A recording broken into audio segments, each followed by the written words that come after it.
Hello! Welcome back to Behind the Bastards, a podcast that is happening right now to your ears. There's nothing you can do about it except for turn off your phone or your headset, but don't do that. Listen to these great episodes that we have with my good friend, Mangesh. Mangesh, welcome to the program. Thank you so much for having me, Robert and Sophie. I'm thrilled to be here. Mango's here. To have you. Mango, you used to work at the company that we currently work at, and now you're independent. You're a pirate, flying your own flag in the middle of the sea, but the sea is podcasts. Yeah, I mean, a jolly pirate, I hope. Yeah. But yeah. All pirates are jolly. and you co-host a podcast with our boss and friend, Will Pearson, called Part-Time Genius. Mm-hmm. Our boss friend. But friend and boss. Notice how I ordered that.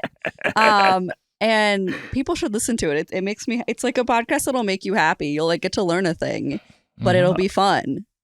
That is so sweet. It really is. It's like the way that we used to talk in college, really nerdy and late into the night and just making each other laugh. And it feels nice that we get to do that still all these years later.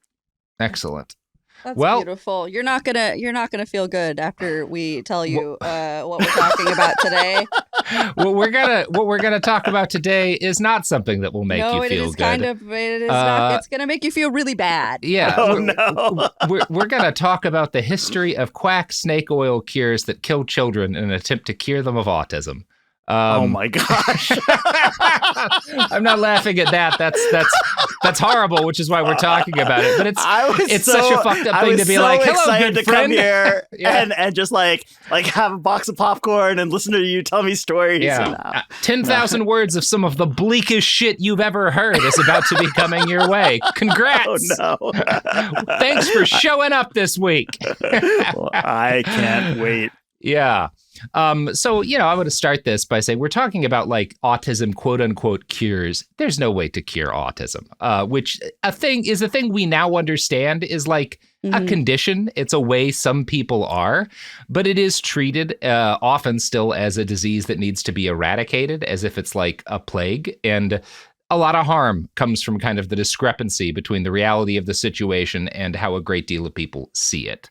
And this week, we're going to talk about specifically the Grifters, a group called the biomedical movement, which is, these are all people who are adjacent to guys like Andrew Wakefield. They're all people who sell different kinds of, we're talking about chelation therapy and shit, all sorts of different treatments and cures. They call them interventions. And ultimately, the impact of all of this stuff is that it poisons a lot of children. So the inciting incident for me working on these episodes, and maybe you heard about this story, Mangesh, is on January 31st, a 5-year-old child suffering from ADHD and sleep apnea was admitted to the Oxford Center in the Detroit suburb of Troy for treatment. Now, that name, the Oxford Center, sounds great, right? That sounds like a legitimate place of medical science, right? Oxford. Totally. We all know that's a good name. That means something real. Has nothing to do with the college. Has nothing to do with academics at all. It is instead a place where parents take their children to have unproven medical experiments conducted on them for profit. One of those experiments was the use of hyperbaric therapy to treat ADHD and sleep apnea.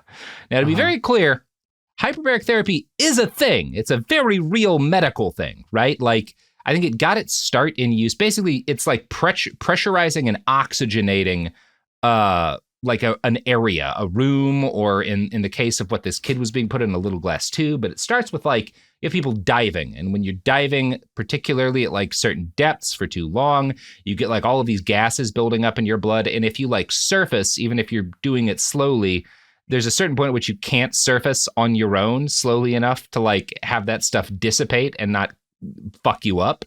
So you go into a hyperbaric chamber and it basically purges that's for right? the bends or whatever. Is that right. Yeah. Essentially. So this is people who are doing very deep sea, when they're welding at the bottom of oil rigs and stuff. That's one of the things you use this for. But they found there's other things hyperbaric chambers are great for actually over the years. Because it forces so much oxygen into your tissues. There are people who have certain kind of injuries that won't heal, people with diabetes, right? Often can get injuries in their feet that don't heal. Neil, a hyperbaric chamber can like force the healing process to start, basically. And don't they use it for like NFL players, or like there's some, I feel like certain athletes do it, right? And there's some discussion that there may be some like benefits there. That's when we get more into the snake oil, right? Because much of what hyperbaric chambers used for is not the stuff where it's proven to help. You know, again, there's maybe some sports medicine benefits to it. And there's stuff like if you have radiation injuries, hyperbaric chambers can help. So there are some real uses. This is actually a very powerful therapy for certain proven things. However, there's no evidence that it does anything for ADHD or sleep apnea. Zero. Oh, man. Just not things that it helps with.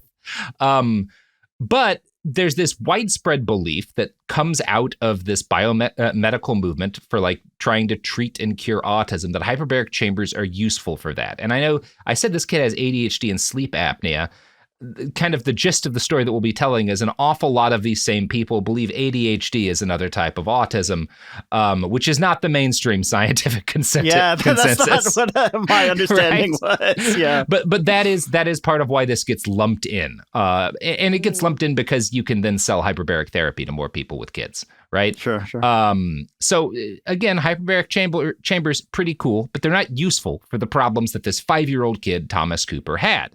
And because the Oxford Center existed to take money from parents with kids who had autism and other stuff going on, they didn't really care about scientific rigor or even basic safety protocol. So here's the thing about doing a therapy like this. You have essentially like 100% oxygen. Now, do you remember, Mangesh, what happened to that Apollo mission that back when they were using 100% O2 inside of the spacecraft?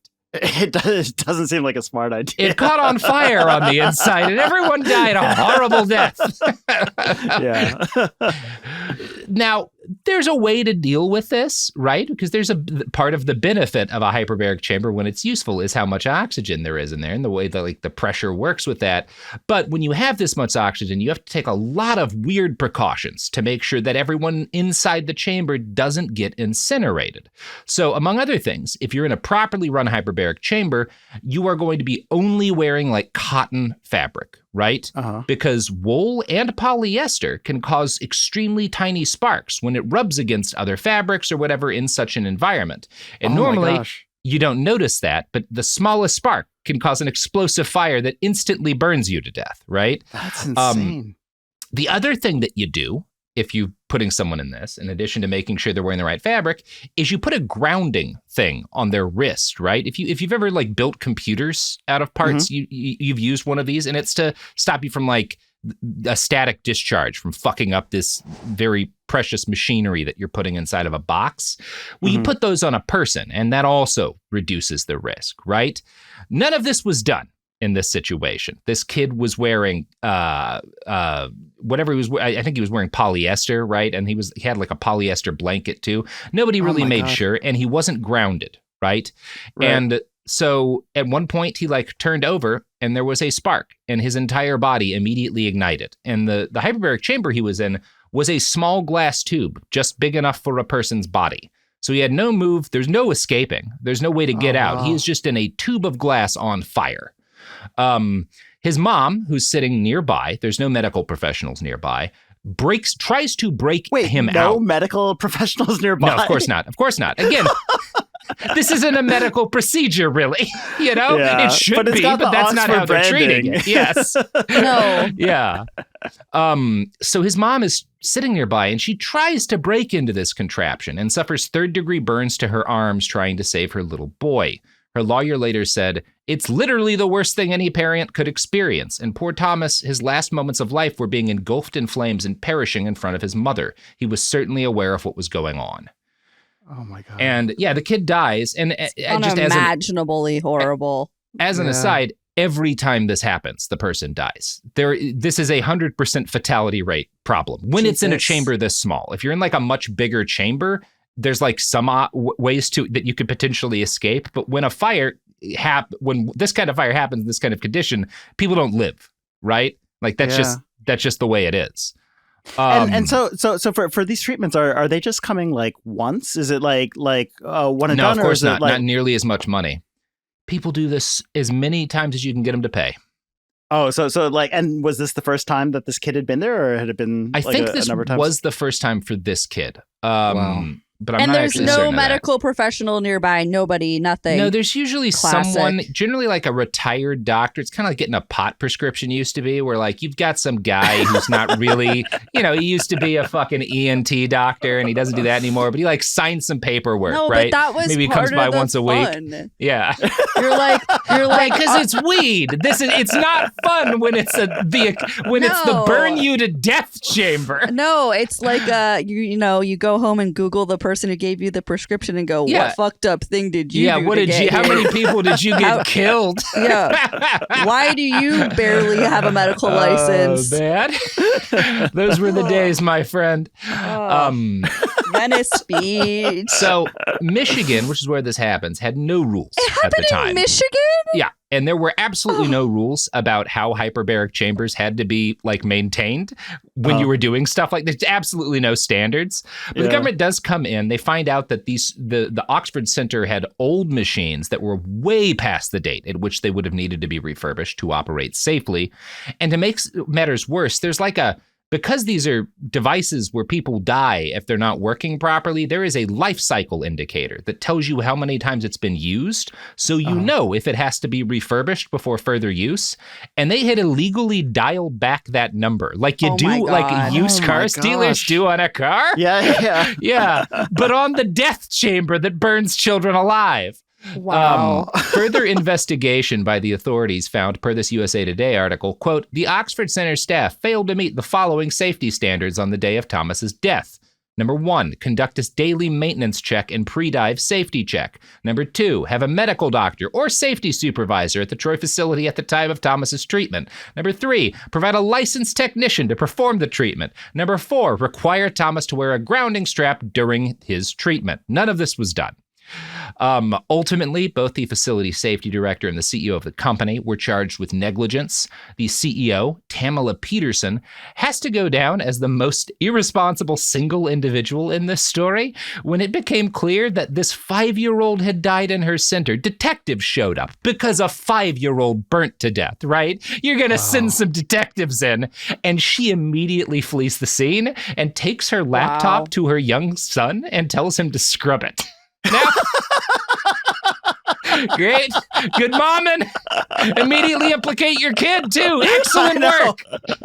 Responsible parenting. We love to see it. Incredible. This is a That's helicopter so sad. parent, but in the sense that helicopters are extremely dangerous and kill everyone inside of them. So thankfully, again, the youth these days, not great with computers. Her kid doesn't really know how to scrub a laptop. And so it doesn't get scrubbed. And I'm going to quote from an article by the Detroit Free Press here. Still, police found electronic messages on Peterson's devices, said Detective Danielle Trigger. Great name for a detective, by the way, including an exchange in which Peterson sent photos of the boy's burning body and wrote something to the effect of, if my leg was on fire, I would at least try to hit it and put it out. He just laid there and did nothing. She is roasting a dying 5-year-old with in the pictures of actual his fuck? Corpse. Like, Oh my God. And lock roasting's the this wrong lady word. up.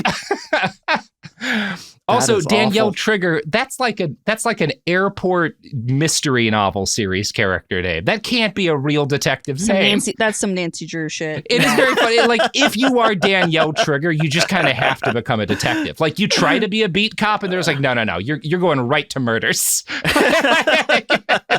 Completely. Take off that uniform. You are putting on a trench coat.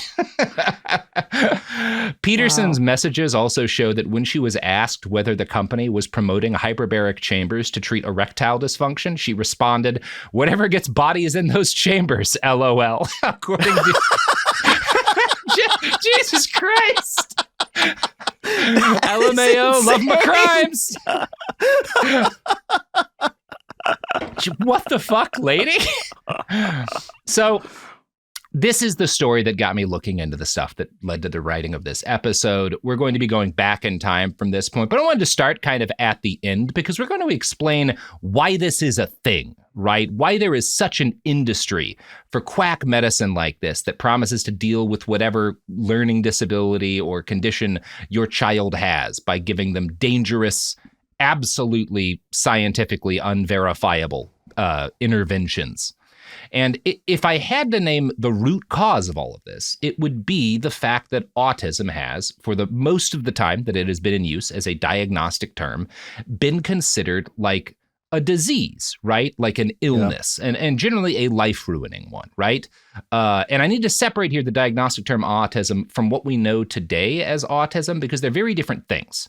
As I said in our episodes, we did some episodes on a guy named Bruno Bettelheim, who was a pioneering quack in the child development and child abuse fields.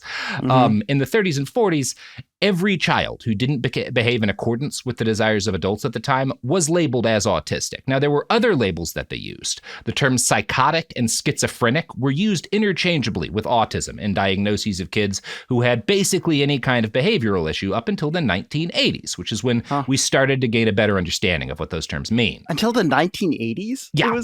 That's crazy. And like you will hear childhood like psychosis used interchangeably with autism a bunch in the mid-century. And the actual facts of the matter is that what we now call autism, we know actually makes you less likely to develop schizophrenia, although we really don't know why, right? It's just kind of like the data suggests that people who have been diagnosed with autism have lower rates of schizophrenia than kind of the general population. But it shows how off base people were about the basics of this stuff for a very long time. And you could view the change that occurred in the 1980s as broadly positive, which is autism stops being seen as, basically childhood psychosis and starts being seen as a disorder of development. So it's no longer being treated as a psychiatric illness, which means the parents of these kids start to deal with a lot less stigma. And the fact that there was stigma to begin with does go back to our friend Bruno Bettelheim, who had argued that, quote unquote, refrigerator moms, cold mothers, caused autism. Like if your mom isn't nice enough to you, that's how you get autism. Not the truth. But this also goes back deeper to Sigmund and Anna Freud, who had posited a view of mental illness that often blamed the actions of the parents for most problems in children, right? Yeah. In other words, they weren't seeing a lot of this as like genetic, as just kind of structural or chemical. They were seeing this as your mom or dad fuck up, and so you wind up with whatever illness, right? And so there was a deep stigma if you were a parent with a kid who had any kind of developmental disorder or illness that you had done something to cause it, right? Which is obviously very bad for parents and not any better for children. And one of the results of this is that once stuff starts to change, this first generation of parents who are starting to get closer to correct diagnoses when their kids get diagnosed with autism also were generally raised in a culture where parents have usually been blamed for what happened to their kids in this way. And that's starting to change, but they still have this deeply rooted desire to prove I'm not why this happened, right? Yeah. That's a huge part of the story that we're going to tell. I mean, that still must be the case, right? Like there's so many like high performing perfectionists, like parents who have kids who are autistic, and like, one, they don't want to believe their kids are autistic for a very long time, right? They don't see it in front of them, but that sense that you can fix it or cure it, like, is so desperate for so many of them. Yeah. I mean, it's we're going to talk about that, and it's also just the fact that at this point in time, when kids get diagnosed with autism, they're generally kids who they, number one, have other things going on. There are different kinds of developmental disorders and even physical disabilities that sometimes happen alongside autism. It's like not necessarily a causative effect, but like they're correlated. And most people who we would understand today as having autism aren't being diagnosed with it, right? Because most of people who have autism are generally able to still live independent, normal lives. Yeah, but super most people who are getting diagnosed with it these days aren't. So there's also that attitude that like this is a life ruiner, right? That's how a lot of, and I'm not saying anything bad about like people who do have more severe disorders, or that like life ruining is a good way to talk about that. But that's how people are talking about it in this period of time. So there's both this stigma and this incredible fear around it.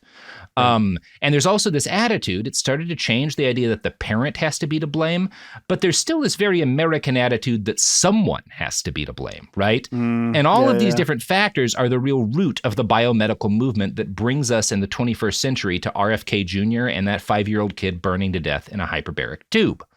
Right. And, you know, I think I should also state here that increasing numbers of people do not think it's responsible or good to talk about autism as a disability or as like a disorder. It's just kind of a way people are. And I tend to think there's a lot to that attitude. But again, part of the issue is that a lot of the people getting diagnosed in this period of time have other stuff going on and have a lot of very severe problems. When I was working in special ed, all of our kids were just described to me as kids with autism, but they all had a lot of severe issues. I'm not just, and I'm talking about like a lot of them were quadriplegics because of birth defects. A lot of them had like a lack of oxygen to the brain. And so these were kids who, I mean, we dealt with grand mal seizures every single day. These were kids who were often very sick and often in a lot of pain. And that is to a lot of people's understanding at the time, just what autism is, right? Which is not accurate, right? Right. One of the things that we have learned over the years, when I was teaching, and this is close to 20 years ago, I think the understanding was that something like a third of people with autism had average or above average IQs, and every like few years that number has leapt up to the point that now it looks like 60% or more, and I'm sure it's basically the same distribution as the normal population. And I'm not trying to reduce everything to IQ, but again, initially the people getting diagnosed and so our understanding of what autism is deeply skewed by the fact that most people who have it are just sort of like still living in like not getting a diagnosis and going about their day, right? Like, the fact of the matter is that like David Byrne and David Lynch were never formally diagnosed with autism, right? No, I mean there's an article like an opinions piece in the New York Times this week from the editor of the journal Science, who has said he figured out he had autism at age 53 and was talking about how like, you know, it's made him so much better of a scientist, and he sees things that other people don't. But also that late understanding that like he's in this field and didn't realize that he had autism until such a late period. And I think that's like again, increasingly the way it's seen today, and probably the right way to look at it is that like, some people, it's a different way of being a person. You're not like, it's not the same way everyone is, but like, it's not like an inherently like bad or deleterious thing. It's just you're different. And so there are different ways that you're going to interact with and view the world, and different things that are going to work when like we're talking about educating people with autism. And again, our understanding of this is still very much developing, but it's in a very primitive state in the 80s and 90s, right? Right. Now people do know Asperger's syndrome is a topic of discussion by this time in like the 80s and such. And so there is an understanding that like some of these kids are like, you know, it's this idea that like some of them get superpowers, right? Which is not really an accurate way to view it. But like we do know that like there are people with autism who are like highly intelligent and capable in specific areas. But the general understanding, if you get this, is that your kid is never going to live a quote unquote normal life, right? That's how people talk about it. So if you're keeping track, in the late 80s and early 90s, you got a couple of things coming together. You have a generation of parents who are still used to and traumatized by the thought of being blamed for their kid's condition, who are also used to seeing autism depicted as a fate worse than death. Feeding into this complex churn is the fact that as the term autism grows to encompass more people, it loses what author and doctor Michael Fitzpatrick describes as a sense of coherence. Michael wrote a great book about the biomedical movement titled Defeating Autism, A Damaging Delusion. And in it he writes, "The autistic spectrum stretched from children who are nonverbal to severely disabled to those who are of high intelligence but behave strangely and had no friends. The spectrum included children with Rett syndrome, a neurodegenerative disorder with an identified genetic cause, with fairly superficial similarities to autism. It also included children with atypical autism, or in the USA, pervasive developmental disorder, not otherwise specified, a label that merely exposed the incoherence of the diagnostic framework. As one authority commented, Any classification system that includes atypical versions of one entity as a separate diagnosable entity all its own has to be next to useless as the basis for scientific progress. Which is a really good point. That, like, there's this thing, and also the opposite is also the thing. And like, it's like, yeah, that's maybe we didn't have it right. Maybe that's not a super useful term to be describing this as. You know, stuff like this is a moving target, and it's both worth acknowledging, like, the harm that the fact that this is deeply incomplete and fucked up has on a lot of kids and parents at this time, and also, well, you were never gonna get this right straight away, you know. So the confusion here is the final ingredient to what comes next. The unorthodox biomedical movement, which is how Fitzpatrick describes this movement that kind of terminates in that 5-year-old in the tube, starts with parents who are angry and shocked that their kids are, as they see it, broken. And they're also angry and scared of the thought of being blamed themselves. The clinical definition is flawed, and this produces the opportunity for them to question it, starting with a rejection of the idea that autism is, quote, purely genetic. Now, if you remember, guys like Bettelheim had argued for years that autism was caused by refrigerator moms, while science had increasingly come to the conclusion that the roots of autism were largely genetic. Now, no one ever argued that was the whole story. And in fact, an interesting thing about autism is that identical twins, in cases of identical twins, both only have autism about 90% of the time, which means there's some degree of and when we say environment, that means something other than genetics that's playing a role, right? Right. Fitzpatrick succinctly summarizes what happened next. The biomedical activists emphasize environmental rather than the constitutional factors in the causation of autism, which they insist is a biomedical, metabolic, or immune system disorder, while some activists seek to redefine autism as a form of mercury poisoning or as the result of some process of vaccine injury. Others regard it as primarily a gastroenterological disorder. They reject the focus of the autism mainstream on genetic research, demanding the redeployment of funds into the study of putative environmental factors. And some of this is like a pride thing where they're like, if it's genetic, that means it's my fault again, which is like not how you should look at that, but people do too often. And so we're going to be focusing on like the bastards and the quack experts kind of at the core of this movement, but we're also going to talk about a lot of these activists. I don't want to act like that's the only division happening here, though. From the flawed state of affairs in the early 1990s, you also have, like, that's not the only thing happening within kind of the community of people with autism. In the early 1990s, you start to have the first neurodiversity activists. And these are people like Jim Sinclair, who was a man with autism who wrote in 1993 this kind of very beautiful piece in which he talked about, like, I understand why parents might mourn not having the child they had expected to have. But then he went on to write, quote, we need and deserve families who can see us and value us for ourselves, not families whose vision of us is obscured by the ghosts of children who never lived. Grieve if you must for your own lost dreams, but don't mourn for us. We are alive, we are real, and we're here waiting for you. And we're not going to talk about that side of the story enough because this is a podcast about bad people. But I thought it would be an error not to include that deeply affecting quote. That's really beautiful, actually. Yeah, you think about these parents, obviously they spend so much time mourning the kids that they thought they'd have, right? Right. And trying to fix them, that they're not actually there engaging with, appreciating, and raising their child. I mean, you see that with like kids who don't play, like the high school jock whose like kid doesn't play soccer as well as he does or whatever, right? Like, and you think about the difference between, you know, that expectation versus someone who's severely autistic. It's this thing that happened, and it's so much of the root of the modern fascist movement is like the parental rights movement, quote unquote, which is really just people who want to have this ancient Roman understanding of like, I get to choose exactly who my kid becomes. And no, you don't. No one ever has. That's not how people are. Like, if you're going to have a kid, you really need to accept that they're just going to do whatever.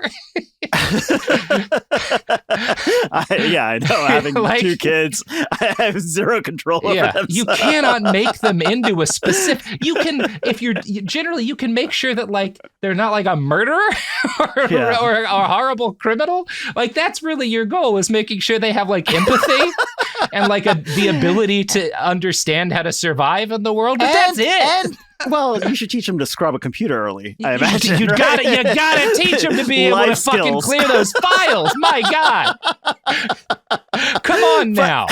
Anyway, we're not going to be talking about the Jim Sinclairs and like the neurodiversity movement nearly enough in here, but I wanted to kind of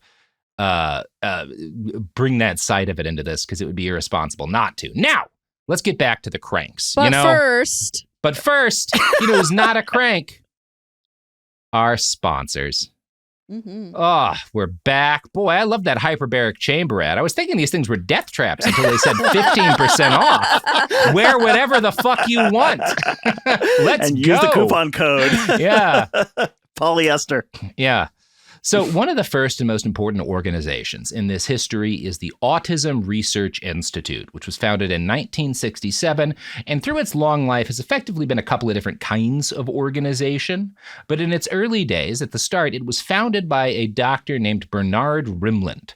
Rimland was a research psychologist with a son who was diagnosed with autism back in like the 50s, right? When it was blamed on cold and distant refrigerator moms. Now, Rimland is not a sympathetic character in this story. He's a bad guy, but he comes from a sympathetic start, which is that his son gets diagnosed with autism, which is blamed on the mom being cold. And he's like, that's not my wife, right? Like this is not on her. And he's right. It's not on his wife. She runs hot.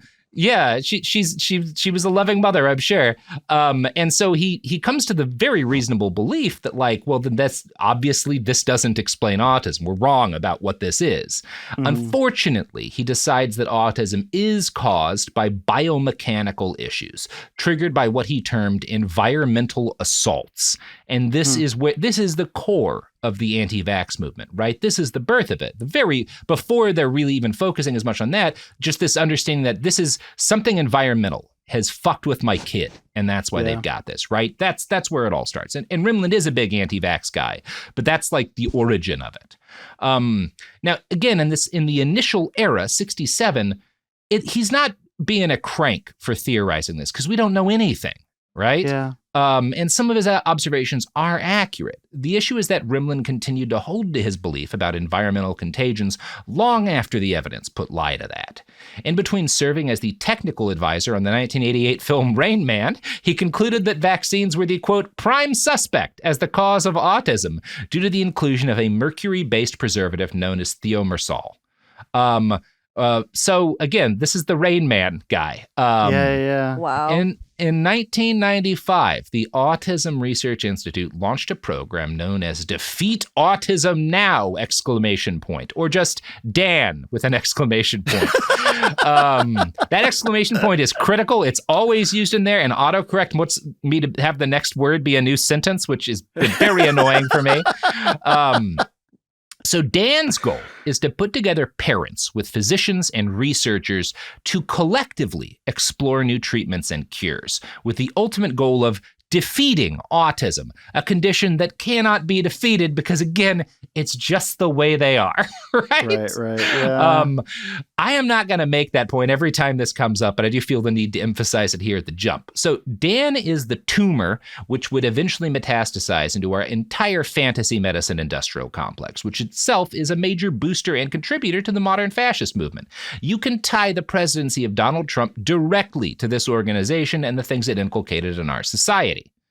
So the physicians who are interested in Dan were not, as a rule, people in the, I don't know how else to pronounce it. I every time you say it, I was thinking about the exclamation point, so I'm glad you're also making the audience think about it. It's also going to really be a jolt for our editor, Dan. Oh. So the physicians who were interested in Dan were not, as a rule, people in the prime of their career, functioning within their chief area of medical competence. A doctor is not a doctor, right? It's one of those things. If you've got a doctor who specializes in heart surgery, he could be a great heart surgeon. He probably knows how to deliver a baby, like intellectually, but he wouldn't be your first choice, you know? Like, again, better than regular dude off the street, Are you talking about probably. Dr. Oz right now? Is that who you're talking about? No, I'm not even shitting on Dr. Oz. I'm just saying, like, doctors have specialties, right? No, of course. Because medicine's a big field. Again, a guy whose specialty is like your urinary tract, you might not want like examining your eyes because he's not an optometrist, not his specialty. But with stuff like this, they function on pot doctor rules, which is, hey, did you age out? Are you retired? Are you tired of being like a family practitioner or whatever? Come into this field, say you're an autism expert now. You'll get called a hero for prescribing anything, and you can keep getting money for not actually doing any work, right? Now, when young medical professionals who have some actual relevant expertise get involved, it's generally because they have kids who get diagnosed with autism, right? And so some of these people are like psychotherapists, psychiatrists, and stuff like that. There are some neurologists who get involved in this. But for the most part, it's like older doctors who are kind of aging out of the profession and looking for a grift, you know? Again, we should have kept the pot doctor system going as like just a way to keep these people off the streets, right? It's like a boys and girls club for old doctors. No. Let them give out pot prescriptions. It's the farm up north. Yeah. So these experts are not mostly doctors, though. And in fact, among the most influential of them is former school teacher Sue Palmer, author of the book Toxic Childhood, published in 2006. And she is one of the first people to look at this massive surge in diagnoses of autism, ADHD, and other conditions, not as evidence that we were beginning to understand these conditions and thus correctly recognized how many people had them, but that there had been a, quote, special needs explosion that must have been caused by an environmental factor. She believes it's either junk food or video games generally, right? Wow, There's different theories people have. Palmer is one of the first experts who lumps autism in with ADHD, as well as dyspraxia, dyslexia, and several other learning disorders. And again, this is why I started with the story. That kid is not diagnosed with autism who burns to death. He's diagnosed with ADHD, but that is a death related to this movement that is sparked by fear of autism, right? Because they just start lumping in with every other thing that we're now diagnosing properly more often because they think, wow, so many more kids have this. And no, right. Probably about the same amount have it who always have. We just know what it is now, you know? Yeah, Another biomedical practitioner, Kenneth Bach, lumped autism and ADHD together with asthma and allergies and labeled them the 4A disorders. In both cases, what these people are doing, these experts are doing, is mixing autism with things that aren't autism in a way that allows practitioners to make the case that there's been an explosion in what they term developmental disorders. It looks even more stark if you're lumping all of these things together as the same kind of thing, right? Yeah. And thus, they can make the cases that there's a crisis that only bold experimental medicine, like they happen to be selling, can treat, right? In other words, by mixing all these things together, they're creating a grouping of potential clients that include basically every parent, because almost every parent is going to have a kid who has one of these things, right? That is incredible. Yeah. It's just such a grift. It's unbelievable. Yeah. It's like if you're a mechanic and you're like, yeah, you know, I got this great way of fixing busted tires and also, you know, bad spark plugs, fucked up transmissions. And it's waving an incense stick over your Jeep. So bring it in. Amazing. As Fitzpatrick writes, Brian Jepson, another Defeat Autism Now practitioner, suggests that autism, which he characterizes as both an environmental illness and a multi-organ metabolic disease, has increased because the general toxic load in the environment has risen to a point where so many of us have reached our genetically determined toxic tipping point that the human species has now edged into a state of what we might call a herd vulnerability. Though everybody is considered to be at risk from environmental dangers, campaigners believe that children are more vulnerable than adults and that babies are the most vulnerable of all. And just as a quick aside, because mercury is probably the most common thing people blame for this, they took that mercury-based preservative out of vaccines in like 2001. Rates of autism diagnoses continued to rise after we stopped because it wasn't doing anything. It has nothing to do with the vaccines. We're just getting better at diagnosing it. All of human history has been filled with people with autism. We just didn't call it that. It is amazing that like obviously like mercury poisoning and Mad Hatters and all those like you know that mercury has effects on people. Oh yeah, no, it's had back when they put it in the hats. It definitely had an impact on the population. Yes, but we're totally cool with like Botox being botulism, but you like can't differentiate between like the mercury in a vaccine. No, and it's also like chemicals are bad, but also I'll shoot whatever into my kid if a fake doctor says it'll treat their autism. It's like You're scared of vaccines and you're putting these other shit in your baby? Like, what is 100%. Wrong with you? I know. Now, I think this all kind of helps to explain why that little boy dying with ADHD dying in a hyperbaric chamber is relevant to this episode. It's unclear when hyperbaric therapy first started gaining popularity as an autism treatment, but by the late 90s to the early 2000s, it was well underway as a practice among biomedical experts. That's when they start doing this. Now, the most fucked up part of all of this is that hyperbaric therapy is less dangerous than a lot of the treatments that get prescribed because there are some potential negative consequences when it's done properly, right? You can have some issues with it because it's super pressurized, but generally people are fine after hyperbaric therapy, right? If it's done properly, right? This is not true of a lot of the drug-based treatment regimens that develop over the years. The first of which... Yeah. When you mentioned hyperbaric therapy, I know there's so many like wealthy families that have like tents and stuff in their house, and they're trying to reverse their kids' autism, and it's like I had never heard of the glass tube. That is just horrifying. Yeah, it's a nightmare. It's one of I know like Brian Johnson, that Live Forever guy, does hyperbaric shit, and fine. He's in his late 40s. He's got $500 million. I feel like we can sacrifice a billionaire.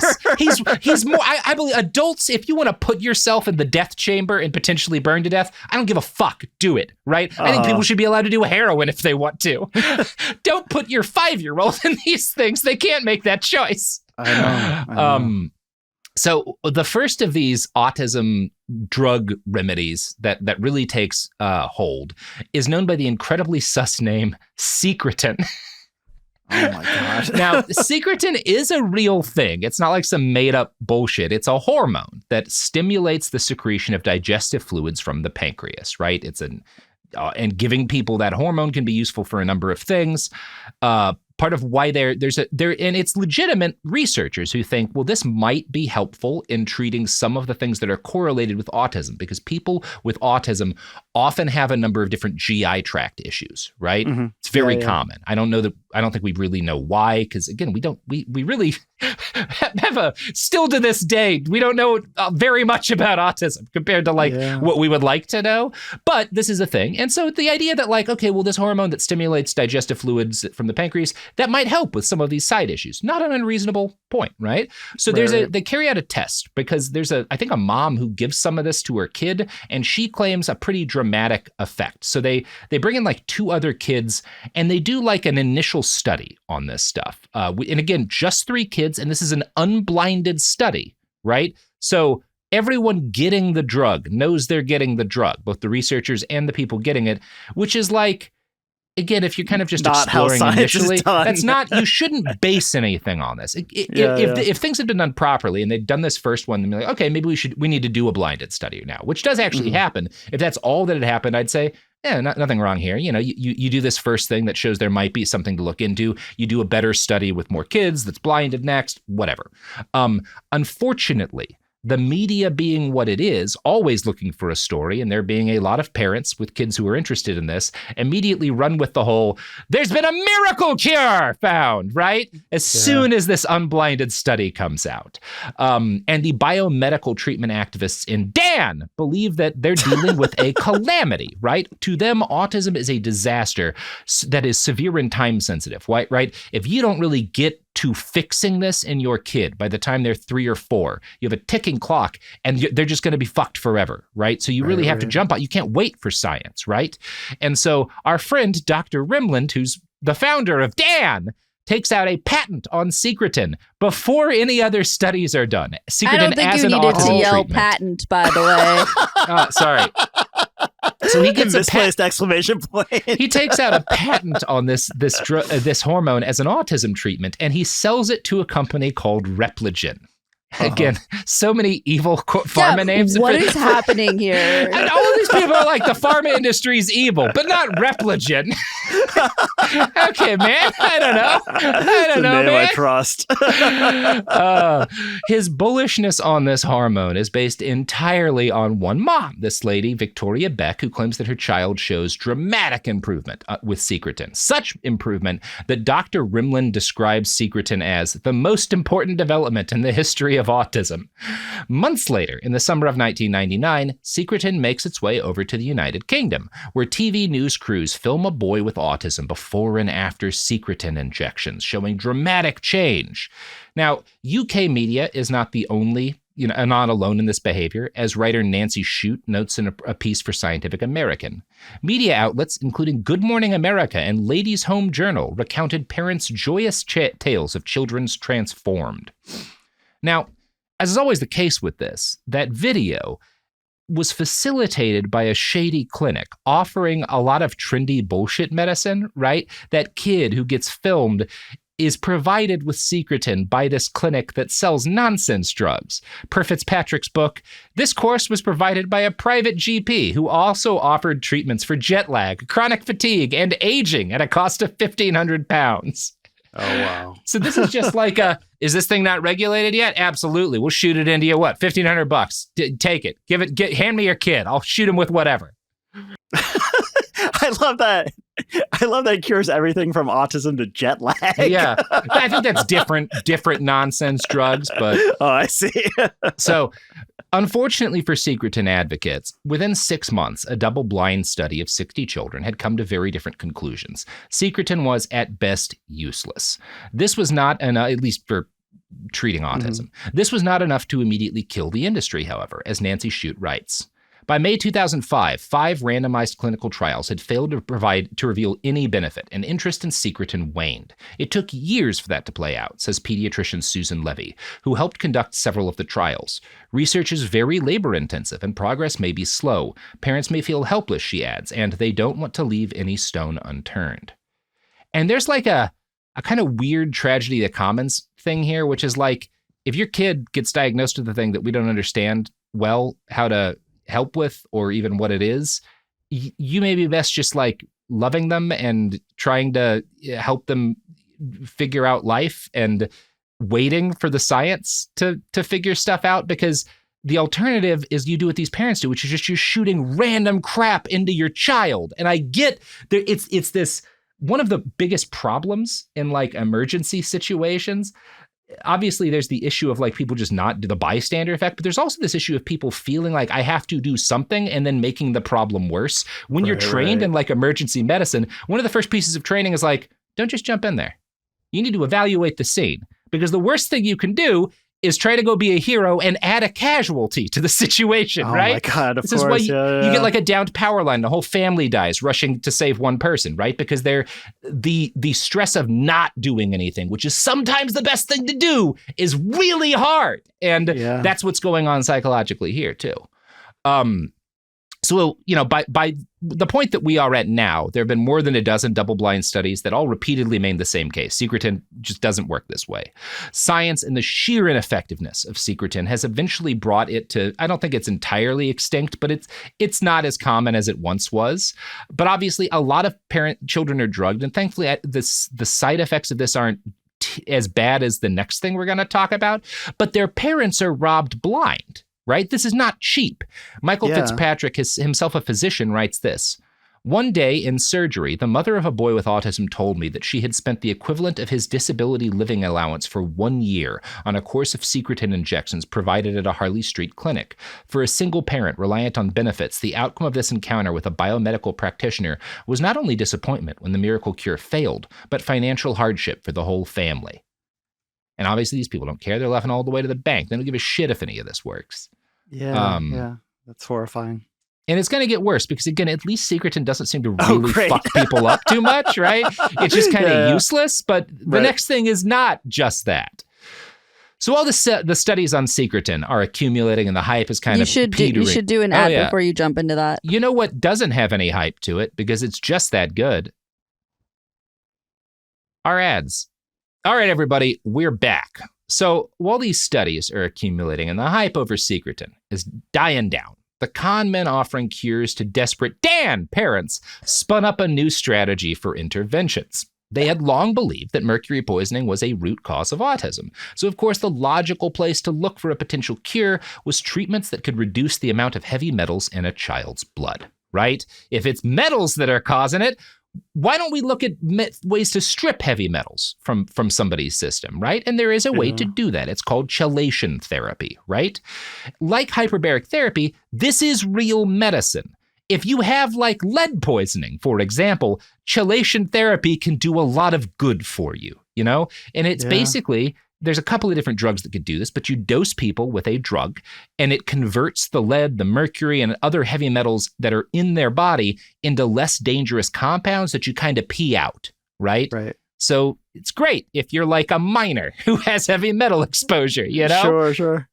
But very few children really do, because we don't let them work in mines anymore. You know, give the Republicans a year, we'll get back to it. That was the first mistake. Kids with autism very rarely have massive lead levels, you know? Oh my God. And if they do, it generally doesn't have anything to do with their autism. It's because they grew up in like Flint, Michigan, right?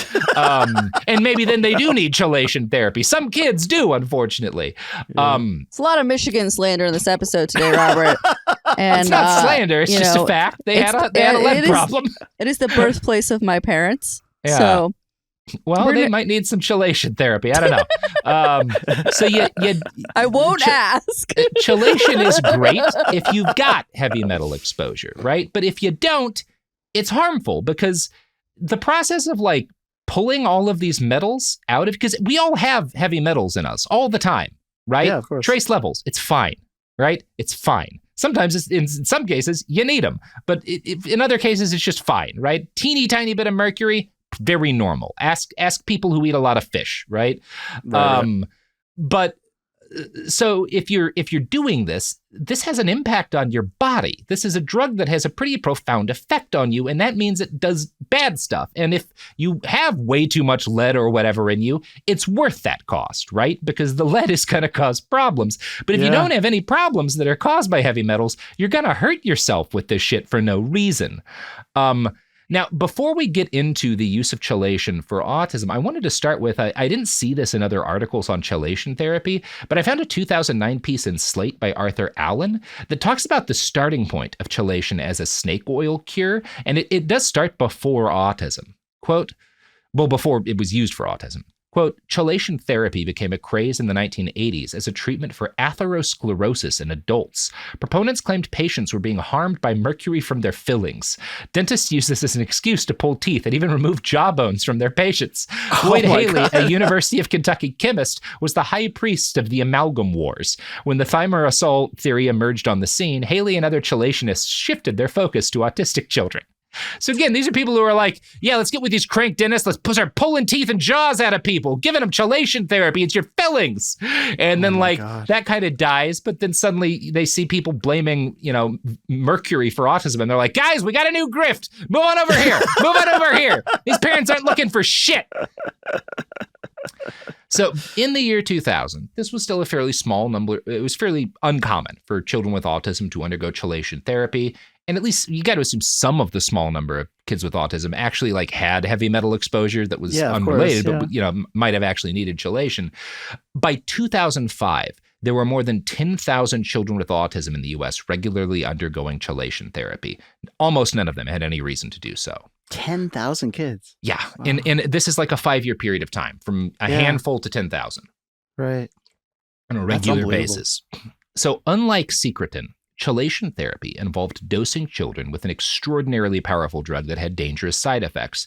Chelation can cause kidney failure, especially if administered in IV form, which is exactly what most biomedical experts advised when treating autism. The standard of care, you only really use IV if you have to. You have other ways. There's like pills, I think there's creams that are less harsh on your body, and you can generally do that with people who just have heavy metal exposure for a variety of reasons, including to get more money from it. These guys are like, no, you got to do an IV, right? Which we know is the most dangerous way to do this. Yeah. Chelation therapy can also cause heart problems, which again is why you don't take this unless you have to. One person who absolutely did not need chelation therapy was Abu Bakr Tariq Nadama, age 5. He was the son of a physician in Britain who had been diagnosed with autism. Tariq had been. Tariq's family described him as a happy and energetic boy. But despite this, they also searched desperately to cure him, eventually subjecting him to 10 different kinds of quack medical therapy, including hyperbaric chambers. Now, Fitzpatrick makes this incredibly important note when he writes about this in his book. Quote, "This is characteristic of the unorthodox biomedical approach, which recommends a wide range of interventions, which are often pursued simultaneously. This makes any judgment of which treatment may be working or causing adverse effects impossible." And again, it's one of those things, you're a parent, you're terrified, you want everything, give them everything, you want try every everything. single possible, yeah. But like, that's not how medicine works. If you give them everything, you don't know what's working or not, right? There's a reason why you're like, well, we're going to try one thing, we'll see what happens, then we'll try another, because otherwise it's not satisfying, but you just can't do it any other way, right? It's like that old sailor saying, right? Like, if you can't tie a good knot, tie a lot of bad ones, right? Yeah, like it feels like that. But I mean, I was just thinking about like the IV aspect of it. Like, IV looks like the most scientific of those things, right? Like, if someone prescribed you a cream, like, this is serious medicine. Yeah, this is real science happening. It's It's just more dangerous for your, again, small child. Oh my God, yeah. Now, none of these interventions are based in sound medical science or any science at all, and they don't work. So Tariq's family, as they're putting him in hyperbaric chambers and shit, they continue to shop around for experts and diagnoses, and eventually they find themselves leaving the UK, crossing the pond to seek treatment in the United States, which is how they wind up seeking out Dr. Anju Usman, director of the True Health Medical Center in Naperville, Illinois. Now, Dr. Usman happily diagnosed Tariq with heavy metal poisoning. Specifically, she blamed his case of autism on very high aluminum levels. Now, actual blood tests didn't support this. He had low levels of iron. He did have a slightly elevated lead level, although we'll talk about why. It's not because he necessarily had normally a high lead level. There's no evidence that his aluminum levels were raised at all. We don't really know why she came to this conclusion, but still he was prescribed an extensive series of chelation treatments, which would ultimately end in his death. Now, Dr. Anju Usman is still, to this day, as far as I can tell, the director of the True Health Medical Center, which brags on its website to have provided integrative and biomedical treatments that enhance traditional medical care since 2003. Her bio on the website says that she got her degree from Indiana University Medical School and carried out a residency at a family practice in Cook County Hospital, Chicago. She writes, "During residency, I had my first daughter, who had severe food allergies and asthma. My second daughter, who was born shortly after, was diagnosed with juvenile onset diabetes. My third daughter had chemical sensibilities to environmental substances like cleaning agents, perfumes, pesticides, and synthetic clothing. Even with my extensive education and training, I felt ill-equipped to handle their medical issues. I began questioning my role as a physician and healer." Now, that's obviously a difficult situation. It's never, if I was a sick kid with horrible asthma, I have sympathy for that. It's scary, right? She claims that this experience as a mother led her to shift her attention to treating the underlying cause of these disorders rather than the symptoms. And again, she talks about her extensive education. None of it is in doing this. Being a family practitioner does not teach you how to not cure asthma. That's just not how it works. Yeah. That's like, I'm an expert race car driver, which is how I know how to drive an 18-wheeler for 37 hours. No, those are different skills. There's maybe some ways in which they correlate, but honestly, I would prefer a truck driver do that job. She worked as an alternative health clinic called the Pfeiffer Medical Center in Warrenville, which was named after Carl Pfeiffer, a researcher who the CIA had paid to carry out LSD mind control studies as part of MKUltra. So great namesake for the Pfeiffer's Medical Center. No notes. Cool. I will say Dr. Usman's children's allergies were more significant even than she writes on her bio for the center. And I'm not blaming her for that. I understand why, because her three daughters all suffered severe allergic disorders. One had conjunctivitis so bad it caused cellulitis in her eyes. Wow. And her eldest daughter, Priya, died in 2003, 2 years before Tariq came to her clinic after an anaphylactic reaction to peanuts. So what we've got here is a legitimately traumatized mother who is trained in medical science, but like not the kind she's going to be practicing. And she can't really accept that sometimes horrible things happen to your kids, and that sucks. So she goes on a crusade after concluding that aluminum toxicity causes everything from allergies to autism. So she's just like overprescribing for everyone to save every kid, essentially. Yeah, I think that's kind of what's going on here. Kind of comes from a good place. Awfully. It comes from like, I understand how you got here, but you are just going to compound harm, you know? Yeah, I mean, it feels like a different type of horrible than like the person who was sending text messages about the kid in the chamber. Get as many bodies in these chambers. Although, actually, she's got a sketchy history with hyperbaric chambers. We'll talk about that. So Usman was a member of DAN, and a fellow DAN doctor, Kenneth Bach, agreed with her about aluminum. He has noted that he's disappointed that she hasn't really published much of anything about her findings on aluminum, which I suspect is because there aren't any. In a bio for her clinic, Dr. Usman engages in common biomedical practitioner tactics of lumping every issue she can name together and insinuating, hey, these all might be caused by the same environmental toxin, which in her case is aluminum poisoning. Quote, I wanted to know more about why my children and so many other children and adults in epidemic proportions are suffering from chronic degenerative autoimmune disorders such as asthma, allergies, arthritis, diabetes, OCD, mood disorders, attention deficit disorder, ADHD, and autism spectrum disorders. Now, like a lot of these people, Dr. Usman considers ADHD to be part of the autism spectrum. And again, mainstream medical science doesn't really feel this way. On True Medical's website, she provides us with a clear idea of how she and her peers view people with autism. Quote, the mission in opening True Health Medical Center came from my journey to help my own children with these chronic disorders to lead productive and healthy lives. This simple dream has been shattered for so many families, right? It's again this idea, nobody with autism, no kid can ever live like a happy life. And like, I don't know, maybe if you weren't drugging them, more would. I don't know if Tariq Nadama would have ever been productive in like the capitalist sense of the word, but again, his family described him as a happy, energetic child. So at least that was in the cards for him until quack biomedical treatments killed him. As I explained last episode, Dr. Usman had diagnosed him with heavy metal toxicity, despite there being very little evidence that we have that was the case. Now, one widespread belief among parents in this community is that by the time a kid is 3 or 4, you don't have much time to reverse the damage that they believe causes autism. So time is of the essence, which is why you have this shotgun approach to extreme therapies. One of my sources for these episodes was a Chicago Tribune article, which quotes DAN-affiliated pediatrician Dr. Elizabeth Mumper when she testified before federal court that, quote, we feel some urgency that we can't wait for 10 or 20 years. And that urgency is what leads to treatments like this. So Dr. Usman recommends Tariq undergo EDTA therapy, which is like that's a specific type of drug you could do chelation with. The treatment is administered by a different doctor at the center named Roy Carey. Roy is, again, a retired ENT surgeon, so none of this is within what you'd call his wheelhouse. Right. In 2005, Dr. Carey was 68. He was not yet a listed DAN practitioner. He did, the year after Tariq died, complete the intensive 8-hour training necessary to get that requirement, so that's good. Tariq was his first time administering chelation therapy to a child with autism. Now, Dr. Usman's website includes this very friendly photo of her, looking like a lovely, competent family doctor. And I want you to see this picture that she puts on her website as I read this description of the therapy that she endorsed and that Dr. Carey carried out on young Tariq. So I'm going to quote from Michael Fitzpatrick's book here.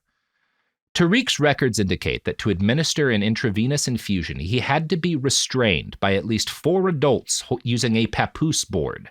This device is a flat wooden board with attached fabric straps which are wrapped around the child's body and limbs to prevent struggling during treatment. It was obviously impossible to restrain Tariq for the period of several hours, generally recommended for the chelation infusion. Hence, in contravention of specific cautions issued by the manufacturer, Tariq, suitably restrained, received this medication over 5 to 10 minutes in a rapid IV push. Oh, wow. So they are strapping him to a board, holding him down, and instead of, again, the safest way is like do a pill or a cream, the least safe way is an IV, but when you're even doing an IV, it should take hours because you don't want to do this too fast. They are shotgunning hours worth of medication into his body, his 5-year-old body in 5 to 10 minutes while he's strapped to a board. Wow. So we have known for a long time that this is bad, right? Doing EDTA, even if you do it properly, people can develop irregular heart rhythms and have seizures or even die. This is why the standard of IV care is a slow IV infusion. But because this kid doesn't like being strapped to a board and shot up with drugs, they do the most dangerous version of the thing, and he undergoes this 3 times. Tariq finally dies after his 3rd infusion. Dr. Carey wasn't even in the room. He gets bored and he leaves it up to another doctor and a nurse to do this. He gets bored of the short procedure? He doesn't describe it as getting bored. That's my editorializing. But he doesn't want to be there, He's 68, whatever. He's on a boat or some shit. Per his medical records, Tariq's, released during a subsequent lawsuit, during the IV push, Tariq's mother, Marwa Nadama, said that something was wrong. Dr. Mark Lewis took Tariq's vitals and then Tariq went limp. Nurse Teresa Bicker called 911 and helped with CPR while the ambulance was en route. Tariq was taken by ambulance to Butler Regional Hospital where he was pronounced dead. Oh my God. It's just it's so horrifying that the treatment itself is horrible and then you're shotgunning the treatment and this kid is strapped down and there aren't professionals there. The fact that this there place are, has to there's call a doctor and a 911? nurse there, but they're not doing what they should be, Yeah. If you had anyone whose expertise was in chelation therapy, they'd be like, what the fuck are you doing? This isn't 100%. How we do it. If you're going to give him this, don't give him this. But if you are, give him a pill. Fuck. Yeah. So a forensic pathologist later identified Tariq's cause of death as diffuse acute cerebral hypoxic ischemic injury and subendocardial myocardial necrosis. Carey was ultimately charged with involuntary manslaughter. He surrendered his medical license in 2008, but the charges were dropped, although in the summer of 2009, his license was suspended for 6 months over the incident, and he was placed on a 2-year probation. So, that's where we're ending part 1. I have to say, this is the most I've smiled in an episode about children dying. It's so sad. How else do you I don't know. Deal with this. It's awful. It helps that you yelling Dan is funny every time. It does. I really knew that was going to be a load-bearing part of getting people through these episodes. It's been very helpful to me personally. Me too. Mango, you have anything you want to plug before the end of part 1? We also talk about terrible things, but our terrible things on Part-Time Genius are more like the sunniest place to hide your taxes, or why Ayn Rand took Social Security and was a total hypocrite and stuff like that. But it's I don't know. I would love for people to check out the show. Yeah, listen to the Michelin star episode that you guys did when you brought the show back recently. I don't know, it was a year ago maybe. Yeah. I thought it was that was a fun one for me. We did a really fun one recently on Pablo Escobar, the guy who was stealing rare bird eggs, and excellent. That's recent too. Excellent. That's fun. That's great. I love that. Robert, should we go? Yeah, let's bounce. Let's get the fuck out of here. All right, that's part 1.